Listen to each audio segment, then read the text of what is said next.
Hace cerca de 800 años, en el Japón feudal, existía una clase de hombres que vivía en un estado mental que hoy parece casi imposible de alcanzar. Ellos no eran superhumanos, no eran inmunes al miedo, pero habían aprendido algo que el mundo moderno olvidó completamente. Ellos sabían actuar incluso cuando el miedo gritaba más fuerte. Estoy hablando de los samuráis. Hombres que despertaban todos los días con la conciencia clara de que aquel podía ser el último, que entraban en batallas donde un solo error significaba muerte, deshonra y olvido, que cargaban sobre los hombros no solo la propia vida, sino el nombre de la familia, del clan y de toda la línea de sangre. Y aún así, ellos avanzaban. Esto plantea una pregunta que atravesó siglos y continúa resonando hasta hoy. ¿Cómo alguien aprende a vivir así? ¿Cómo se construye un coraje tan sólido que no depende de motivación, confianza o circunstancias favorables? La respuesta no estaba en la fuerza física, ni en talento nato, Ni en genética privilegiada. La respuesta estaba en rituales diarios. Rituales simples, duros, repetitivos.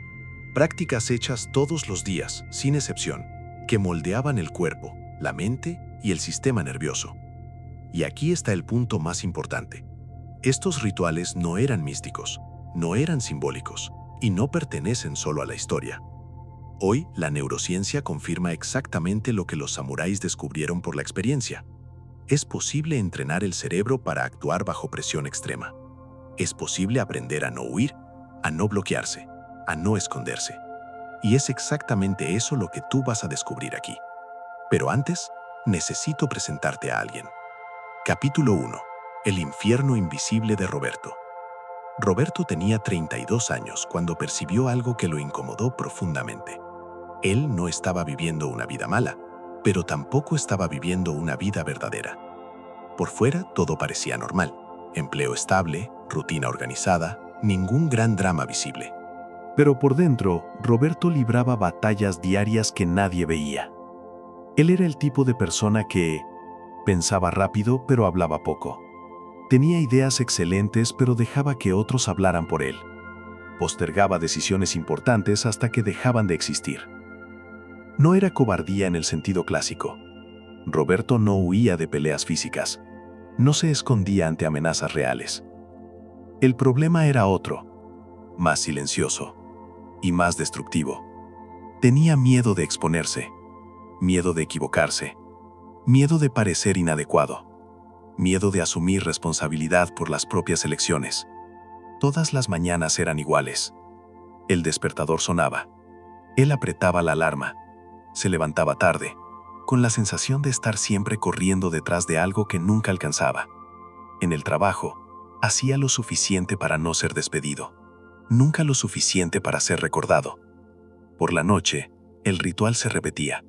Celular en la mano, feed desplazándose, vidas ajenas pasando ante los ojos. Emprendedores, personas valientes. Gente que decía sí a desafíos que Roberto evitaba desde hacía años. Él lo sabía. En el fondo siempre lo supo. No era falta de capacidad. Era falta de coraje entrenado. El peor momento del día era cuando se acostaba, no por cansancio físico, sino por agotamiento mental. Esa voz surgía, siempre la misma. Tú sabes que podías más. Tú sabes que te estás escondiendo. ¿Cuánto tiempo más vas a vivir así? Y Roberto no tenía respuesta. Hasta aquella noche de viernes. Cansado, sentado en el sofá, terminó de ver un anime ambientado en el Japón feudal. Una obra de ficción, sí, pero algo quedó resonando. Aquellos guerreros enfrentaban la muerte como parte de la rutina. El fracaso no era una opción. Huir no existía, y aún así, ellos permanecían centrados, calmos, presentes, decididos. Roberto apagó la TV, abrió el portal y escribió algo que cambiaría completamente el rumbo de su vida. Cómo los samuráis lidiaban con el miedo.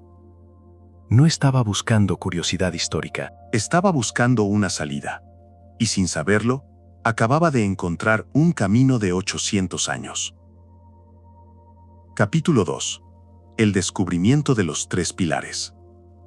Esa misma noche, Roberto no percibió el paso del tiempo.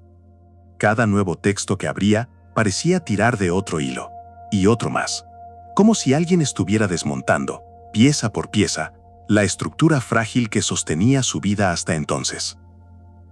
El primer concepto que aparecía repetidas veces tenía un nombre simple, casi inocente: misogi. A primera vista, parecía apenas un ritual religioso sintoísta de purificación. Pero cuanto más leía Roberto, más claro quedaba que los samuráis habían transformado aquello en algo completamente diferente. Ellos no buscaban pureza espiritual, buscaban dominio interno. Todos los días, antes de que saliera el sol, los guerreros caminaban hasta cascadas escondidas en las montañas. El frío era brutal. El agua caía con fuerza suficiente para quitar el aire de los pulmones. Sin ropa, sin calentamiento. Sin ninguna forma de comodidad, el cuerpo entraba en pánico instantáneamente. Respiración acelerada, latidos disparados. La mente gritaba: «Sal ahora». Y exactamente en ese momento, el entrenamiento comenzaba. Los samuráis permanecían allí. Respiraban de forma controlada. Observaban el caos interno sin reaccionar a él. Roberto sintió un escalofrío al percibir la lógica detrás de aquello. No era sobre soportar el frío. Era sobre no huir cuando todo dentro de ti pide huida.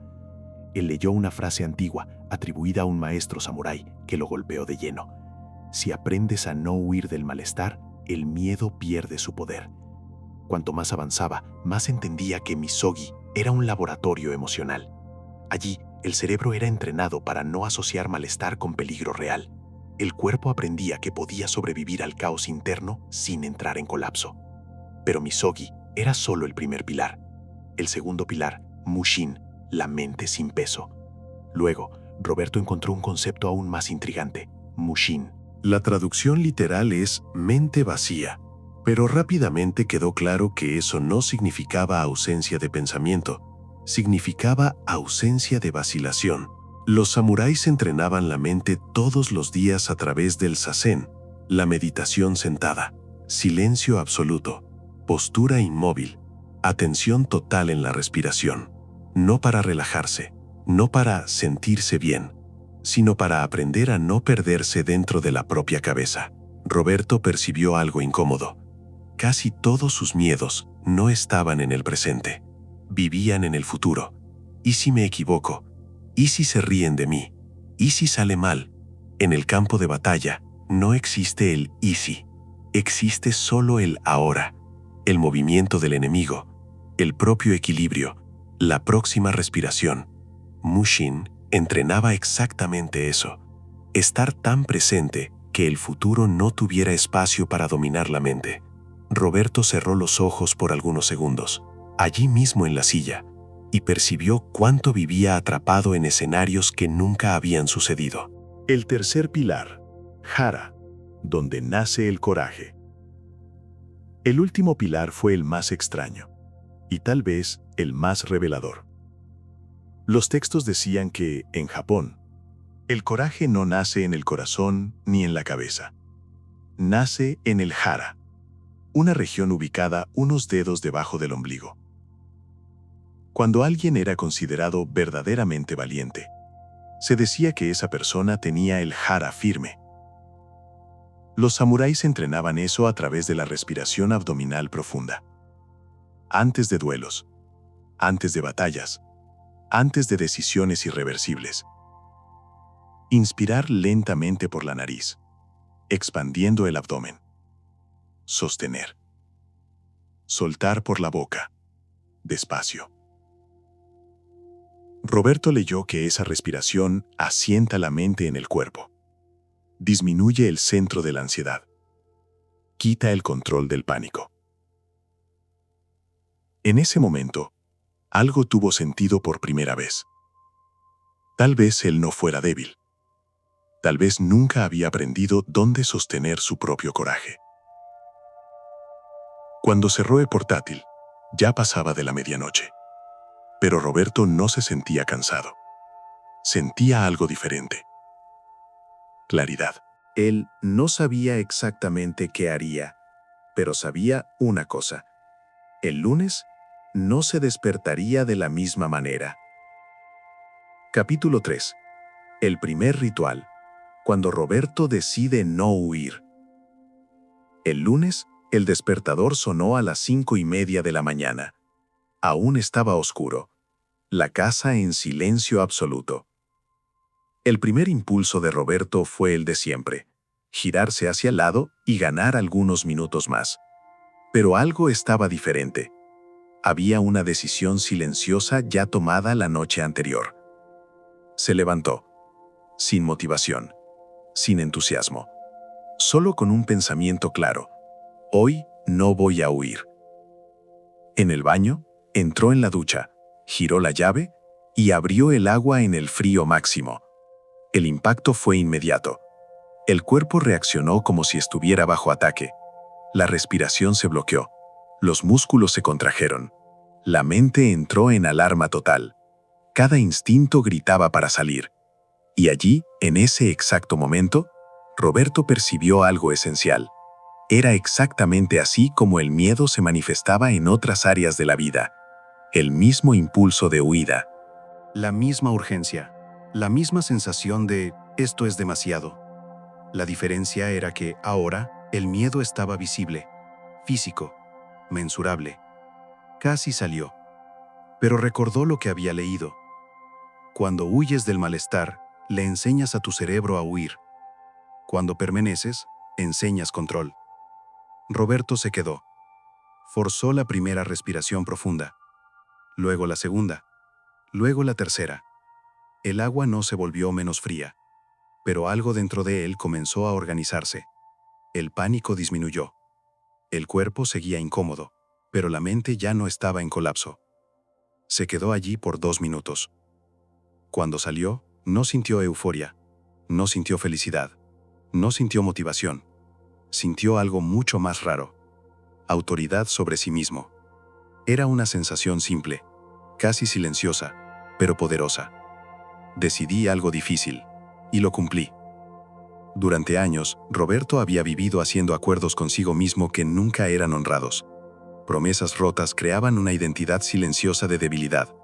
En ese momento, algo comenzó a invertirse. El significado real del malestar.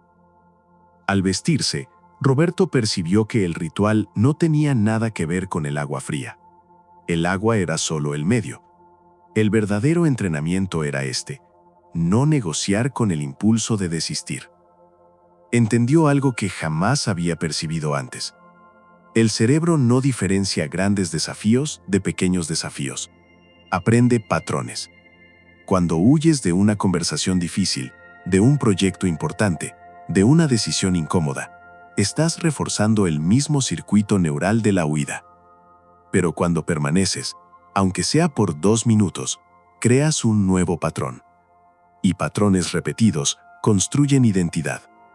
Los días siguientes. El segundo día fue peor. El cuerpo ya sabía lo que venía. En el tercero, la mente intentó negociar. Hoy no hace falta. Ya probaste algo. Puedes saltarte un día. Roberto percibió el truco. No era pereza. Era autopreservación del viejo yo. Y decidió algo fundamental: no discutir con esa voz. Simplemente entró en la ducha. Día tras día, algo curioso comenzó a suceder. El miedo no desaparecía, pero la reacción a él cambiaba. Roberto ya no entraba en pánico inmediato. Respiraba antes, observaba antes, elegía antes. Y por primera vez en muchos años, sintió algo que nunca había sentido de verdad: respeto por sí mismo. No por haber vencido, sino por no haber huido. Capítulo 4. El silencio que asusta. Cuando Roberto enfrenta su propia mente. Después de algunos días practicando la ducha fría, Roberto comenzó a percibir algo inquietante. El malestar físico era intenso, sí, pero había otro tipo de malestar, mucho más difícil de encarar. el silencio. En el séptimo día, decidió añadir el segundo pilar del ritual samurái. Nada de aplicaciones, nada de música, nada de frases motivacionales. Solo 5 minutos sentado en el sofá, en silencio absoluto, sin celular, sin distracciones, sin huida. En los primeros segundos parecía fácil. Después de 1 minuto, la mente comenzó a rebelarse. Los pensamientos surgían en avalancha. Cosas no resueltas, errores del pasado, ansiedades futuras. Era como si, al retirar el ruido externo, Roberto hubiera abierto la puerta de un cuarto que evitaba desde hacía años. Percibió algo incómodo. No era el mundo lo que lo dejaba ansioso, era la propia mente sin entrenamiento. El impulso de levantarse era fuerte, el mismo impulso de desistir de la ducha fría, el mismo impulso de evitar conversaciones difíciles. Y, una vez más, entendió la lógica oculta del ritual. El silencio no servía para relajarse, servía para observar sin reaccionar. Roberto decidió quedarse. Respiró hondo. Sintió el aire entrar y salir. No intentó controlar los pensamientos, solo observó. Algo curioso ocurrió en el tercer día de silencio. Los pensamientos seguían viniendo, pero ya no tenían el mismo peso. Surgían, pasaban y se iban, como nubes. El miedo vive en el futuro. Durante esos minutos de silencio diario, Roberto tuvo una revelación clara. Casi todos sus miedos estaban proyectados en escenarios que aún no existían. Reuniones futuras, fracasos hipotéticos, juicios imaginarios. El presente, cuando observado con atención, era silencioso, casi neutro. Y fue ahí que comprendió el verdadero significado de Mushin. No era apagar la mente, era no dejarse arrastrar por ella. En el campo de batalla, un samurái no podía perderse en pensamientos. La vacilación era muerte. En la vida moderna, la vacilación también cobra su precio, solo que lentamente. El primer test real. 2 semanas después, el ritual encontró la realidad. Una reunión importante en el trabajo. Proyecto nuevo. Directores presentes. Roberto tenía una idea clara, buena, práctica. El miedo apareció como siempre. La boca se secó, el corazón aceleró. Pero algo fue diferente. Reconoció la sensación. No entró en pánico. Respiró hondo, llevando el aire al abdomen, como había entrenado. Sintió el cuerpo asentarse y habló. No fue un discurso épico, no fue perfecto, Pero fue honesto y claro. Las personas escucharon. Nadie se rió, nadie lo atacó. Después de la reunión, un gerente se acercó. Buena colocación, Roberto. Vamos a evaluar eso. En ese instante, algo quedó cristalino. El miedo no se había ido, pero ya no tenía autoridad. Roberto salió de la sala entendiendo algo fundamental. Coraje no es ausencia de miedo, es presencia de acción. Y ese silencio diario estaba entrenando exactamente eso. Capítulo 5. El cuerpo lidera la mente. Cuando la respiración se vuelve coraje. Después de la reunión, Roberto se quedó pensando en algo que nunca había considerado antes. Él no había pensado positivo, no se había convencido de que era confiado, no había repetido ninguna frase motivacional. Simplemente respiró diferente, y eso lo cambió todo. Esa noche volvió a los textos sobre los samuráis y percibió algo que había pasado desapercibido antes. Ellos no intentaban controlar la mente directamente. Ellos controlaban el cuerpo, más específicamente, el hara. Los registros antiguos decían que, antes de cualquier duelo, el samurái bajaba el centro de atención al abdomen. Era allí donde el coraje se anclaba, no en el pecho acelerado, no en la cabeza en torbellino. Roberto decidió probar eso conscientemente. A la mañana siguiente, después de la ducha fría y del silencio, añadió un nuevo ritual: 5 minutos de respiración abdominal profunda. Sentado, columna recta, inspiración lenta por la nariz, expandiendo el abdomen. Sostenía por algunos segundos. Soltaba el aire lentamente por la boca, vaciando todo. En los primeros días parecía simple de más, casi inútil. Pero en el cuarto día, algo cambió. El miedo en el cuerpo. Durante una conversación difícil con un compañero de trabajo, Roberto percibió algo curioso. El miedo no venía primero como pensamiento, venía como sensación física, la tensión en el pecho, el nudo en el estómago, el impulso de cerrarse. Antes, esa sensación dominaba todo. Ahora la reconocía. Sin pensar mucho, llevó la respiración al abdomen. Sintió el cuerpo pesar, como si estuviera más conectado al suelo. Y algo inesperado ocurrió. La urgencia disminuyó. La conversación continuó, sin explosiones, sin huida. En ese momento, Roberto entendió una verdad fundamental. La mente sigue al cuerpo mucho más de lo que el cuerpo sigue a la mente. Los samuráis sabían eso desde hacía siglos. La ciencia moderna solo lo confirmó. Cuando la respiración desacelera y baja al abdomen, el sistema nervioso recibe un mensaje claro. No estamos en peligro. El cuerpo sale del modo lucha o huida. La mente se aclara. Coraje, entonces, deja de ser un esfuerzo y se vuelve un estado. El coraje como práctica, no como emoción. Roberto empezó a usar la respiración antes de todo lo que lo dejaba incómodo. Antes de llamar a alguien, antes de responder un correo difícil, antes de entrar en reuniones. No para calmarse, sino para asentarse. Y algo cambió profundamente en la forma como se veía. Antes esperaba sentirse confiado para actuar. Ahora actuaba, incluso sin confianza. Y percibía que, después de la acción, la confianza venía, exactamente como los samuráis enseñaban. Coraje no es un sentimiento que antecede a la acción. Es un efecto colateral de la acción consciente. Roberto empezó a entender que estaba entrenando algo mucho mayor que hábitos. Estaba reconstruyendo su identidad. No como alguien sin miedo, sino como alguien que no huye. Capítulo 6.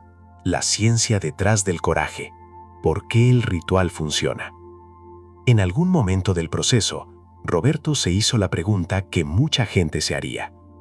¿Esto es real o solo me estoy engañando? Ducha fría, silencio, respiración profunda. Todo parecía demasiado simple para causar un cambio tan profundo. Entonces comenzó a investigar no más la tradición samurái, sino la ciencia moderna. Y fue ahí donde la última pieza encajó. Lo que los samuráis habían creado por tentativa, error y supervivencia, la neurociencia lo estaba confirmando, siglo tras siglo. El cerebro bajo estrés. Roberto descubrió que el miedo no es una falla de carácter, es un mecanismo biológico. Cuando el cuerpo percibe amenaza, real o imaginada, una región del cerebro llamada amígdala dispara la alarma. El corazón acelera, la respiración se acorta, el pensamiento racional disminuye. Eso es excelente si necesitas huir de un depredador. Es pésimo si necesitas hablar en público, tomar decisiones o asumir responsabilidad. Lo que el ritual hacía era simple y genial: exponer el cerebro al estrés de forma voluntaria y controlada. Cuando Roberto permanecía bajo el agua fría y no huía, el cerebro aprendía algo nuevo. Existe malestar, sin peligro real. Cada repetición elevaba el umbral de pánico. Lo que antes paralizaba, ahora solo incomodaba. Silencio y reprogramación mental. La práctica del silencio diario tenía otro efecto poderoso. Reducía la actividad de la llamada red de modo por defecto, la región del cerebro ligada a la rumiación, autocrítica y ansiedad. Era exactamente ahí donde Roberto pasaba la mayor parte de la vida, reviviendo el pasado, anticipando el futuro. Al entrenar la atención en el presente, el cerebro entraba en un estado de flujo, ese estado donde la acción sucede sin esfuerzo excesivo. Los samuráis llamaban a eso mushin. Hoy, atletas y artistas lo llaman estar en la zona. El nombre cambia, el efecto es el mismo. Respiración, el atajo directo. Pero tal vez el descubrimiento más impresionante fue sobre la respiración. Cuando Roberto respiraba profundamente por el abdomen, activaba el nervio vago, una especie de cable directo entre el cuerpo y el cerebro. Ese nervio envía un mensaje claro: todo está bajo control. En segundos, el cuerpo sale del modo de emergencia, la mente se aclara, la acción se vuelve posible. Roberto percibió algo importante: no necesitaba controlar pensamientos. Bastaba controlar la respiración. El resto seguía. Lo que realmente cambió, en ese punto, Roberto ya no tenía dudas. El ritual funcionaba porque actuaba donde la mayoría de las personas nunca entrena: en el sistema nervioso. La motivación falla. La fuerza de voluntad se agota. La disciplina basada solo en esfuerzo se quiebra.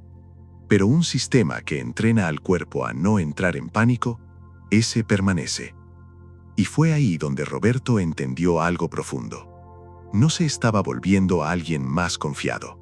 Se estaba volviendo alguien menos reactivo, menos dominado, menos rehén del miedo. Y eso lo cambiaba todo. Capítulo 7. La transformación silenciosa. Cuando la vida empieza a responder.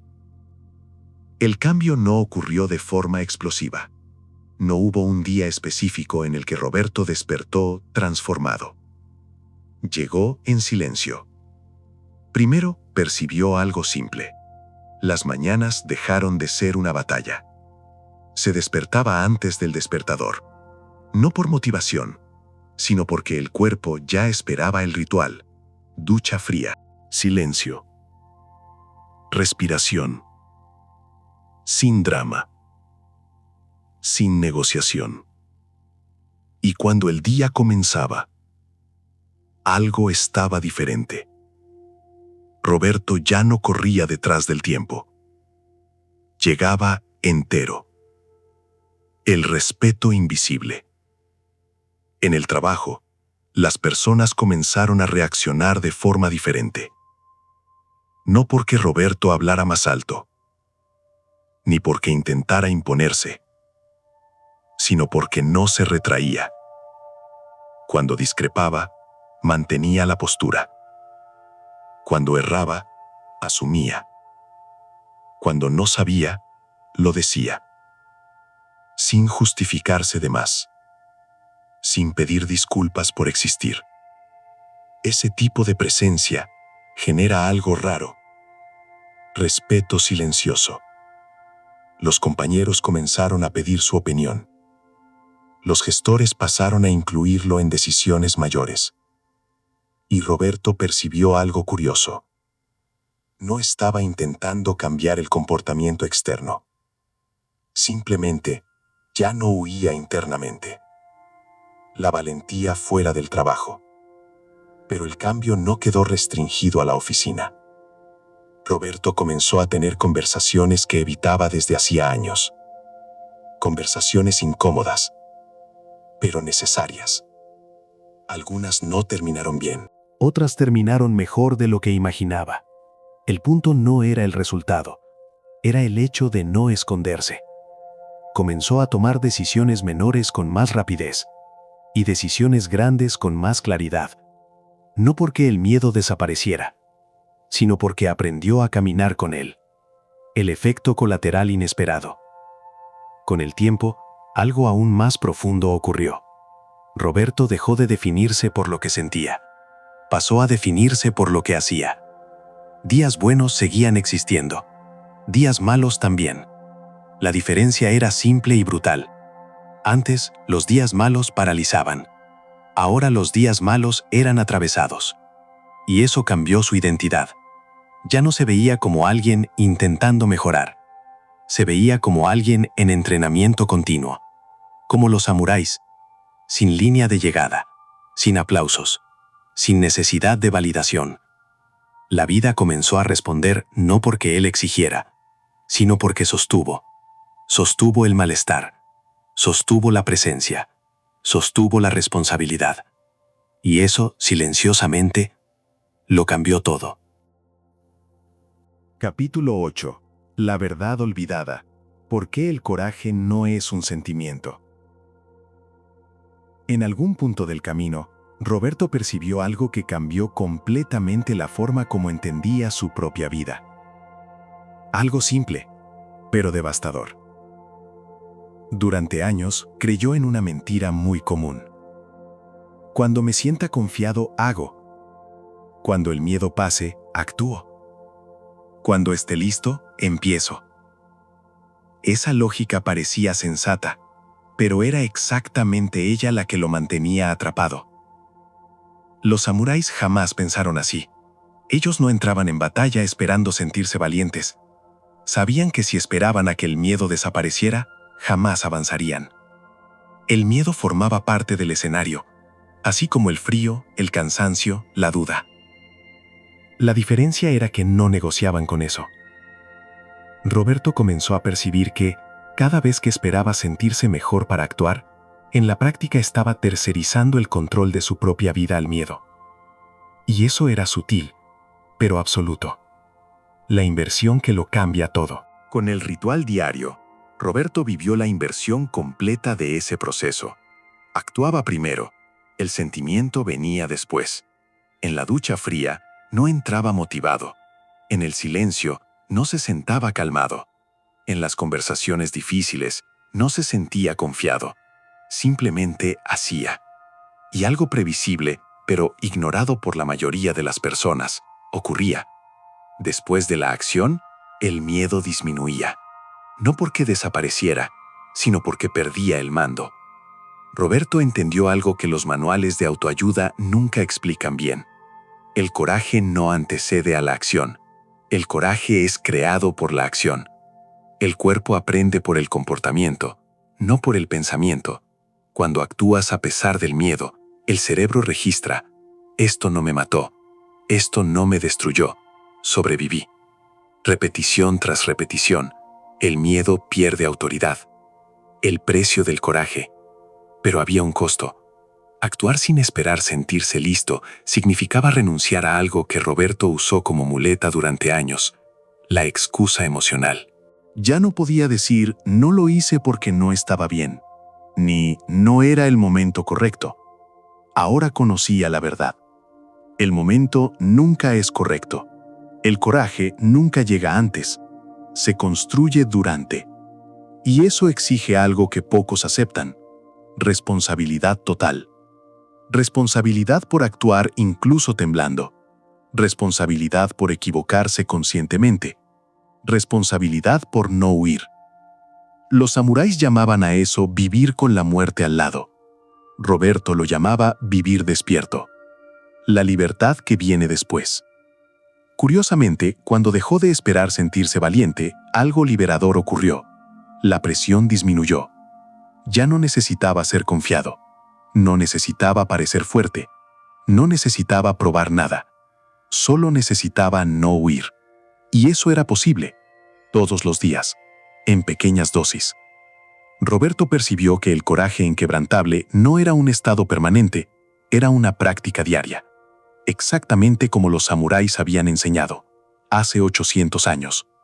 Conclusión. El ritual continúa. Ahora el camino es tuyo. Roberto tiene 33 años hoy. Y eso es importante decirlo. No porque se haya vuelto alguien extraordinario, no porque se haya transformado en un héroe, sino porque no retrocedió. El miedo todavía existe. La duda todavía aparece. Los días difíciles continúan surgiendo. La diferencia es simple y definitiva. El miedo ya no decide por él. Roberto entendió algo que los samuráis sabían desde el inicio. El coraje no es un destino, es un camino. Un camino que se recorre todos los días, con acciones pequeñas, silenciosas y muchas veces invisibles para los demás. Todavía toma duchas frías. Todavía se siente en silencio. Todavía respira profundamente antes de actuar. No porque eso lo haga sentirse bien, sino porque eso le recuerda quién eligió ser. Y esa es la parte que casi nadie entiende. Lo que realmente cambió Roberto. No se volvió alguien sin miedo. Se volvió alguien independiente del miedo. Antes preguntaba: ¿será que puedo? ¿Y si sale mal? ¿Y si no soy suficiente? Hoy, la pregunta es otra. ¿Qué necesita ser hecho aún así? Eso lo cambia todo. Porque cuando la acción no depende del sentimiento, la vida deja de ser una espera eterna y se transforma en práctica. Los samuráis no entrenaban para un día específico, entrenaban para estar listos todos los días, no para ganar siempre, sino para no quebrarse bajo presión. El ritual nunca fue sobre Japón. Tal vez la mayor revelación de este camino sea esta.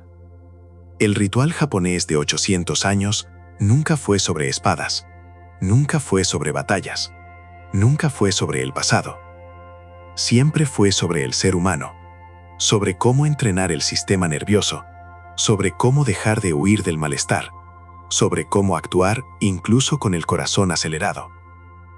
El mundo moderno eliminó casi todos los desafíos físicos reales, pero multiplicó los desafíos internos. Hoy no morimos en batallas, morimos lentamente postergando decisiones, tragando palabras, viviendo versiones menores de nosotros mismos. Y es exactamente por eso que este ritual todavía importa. Ahora, la pregunta final. No necesitas vivir como un samurái. No necesitas cambiar todo de una vez.